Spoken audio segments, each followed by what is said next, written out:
Welcome back. This is Steph from Cold Blooded Freaks, and in today's episode, we are talking about some ways that we have learned over the years on getting some of our mousers to eating rats and some snakes that we purchased that eat only ASFs or African sulfurs onto rats as well. So, we wanted to share some of those tips to get your snakes eating what you want them to eat.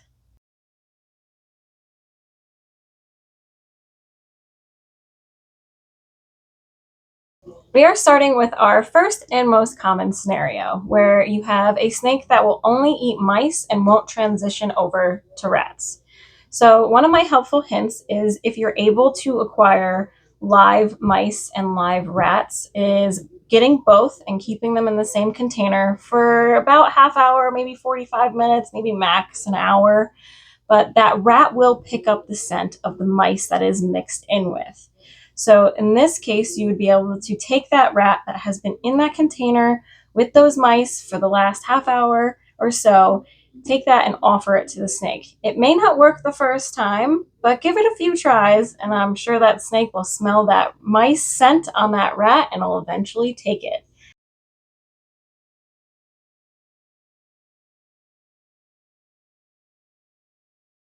Another helpful hint that I can advise is if you are not able to get frozen live, you're able to only get frozen thawed, which I do run into quite often with some keepers, is that you might need to go to a pet store and ask for some mice bedding. I know that sounds very strange, and some pet stores probably going to look at you quite weird. But if you ask for some mice bedding and you take your frozen thawed rat and you literally put it on that bedding frozen, let it thaw out completely on that mice bedding, the scent of the urine and the feces and just the odor of mice is going to transfer onto that thawing out rat. And once it is nice, and you can warm it up in a bag in warm water if you would like after that, and then offer it to your snake, and that smell will transfer over. That is one of the things I used to do when I couldn't get live. I used to do that and it worked very well. It might take a few tries, don't get discouraged, but it can actually work if you do it properly. You don't I've always heard crazy things of people taking the insides of a mouse and rubbing it on a rat. I think that's a little extreme, if you will. You can try these other steps and it will give you success.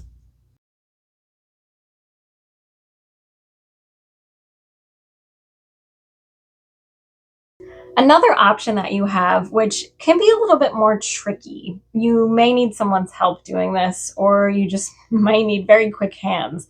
But you can offer a snake when you bring that food item in front of them, which is their ideal meal, which is a mouse. You offer that in front while you have the rat behind it. And usually, when you're doing this transition, another key point is that you do want to kind of keep them within the same size range. So, if you're thinking about going from mice to rats, it might be ideal to offer either a weaned rat or a small rat as a comparable size meal. But when you do this, again, you put the mouse in front and the rat right behind. So, you might need two hands, like I said, and then as soon as that snake gets interested and it's about to go for that strike, you swap and you just lift that mouse up and put that rat forward, and it nails that rat and eats it. And then you can slowly, stop offering the mouse and see if it takes the rat for you without an issue.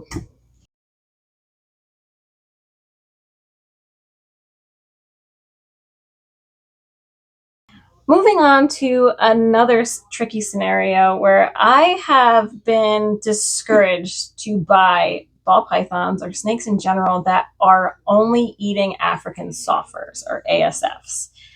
Some people tell me that once they're on ASFs, they're never going back to rats ever again.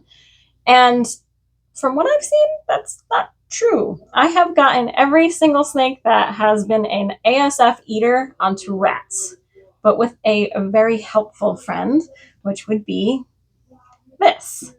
This is African sulfur scent. It comes in a frozen vial. It kind of has like these little brown spots on the back of it. And once it thaws out, it mixes all together and has a African soft fur scent to it that you literally drip onto the rat's fur and you offer it up. And again, it may take a few offers, but it does work. I have not had this stuff fail yet.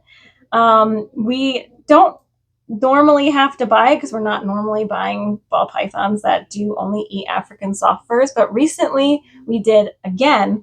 And I asked the breeder, I was like, have you ever offered anything else besides African soft furs? And he said, nope, she will not eat them. Absolutely not. Won't eat them. Guaranteed.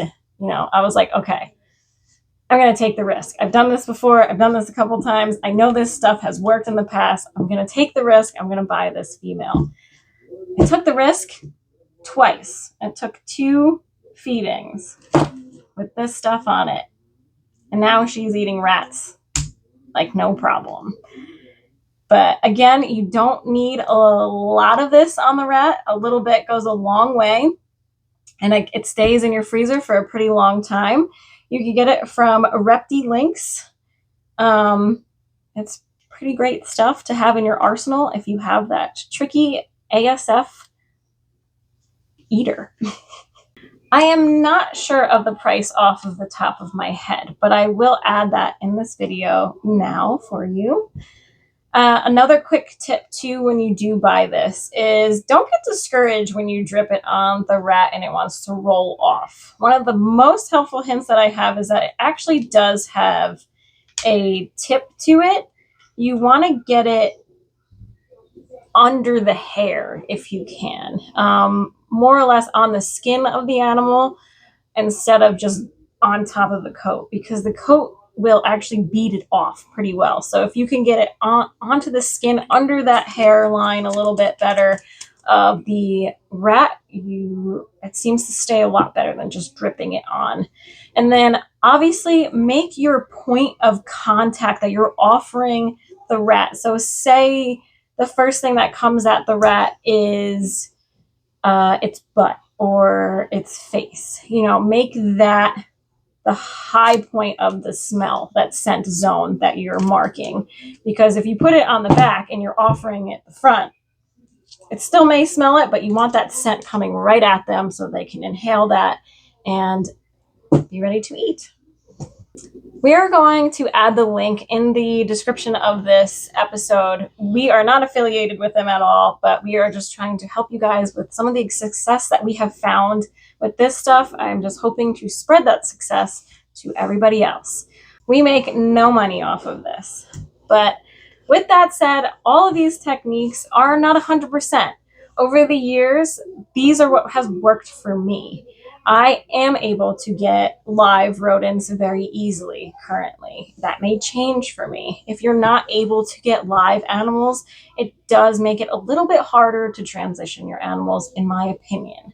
But if you're able to get your hands on live rodents, that is awesome. If you're not, I can always help you guys out in the comments if you ever have any questions.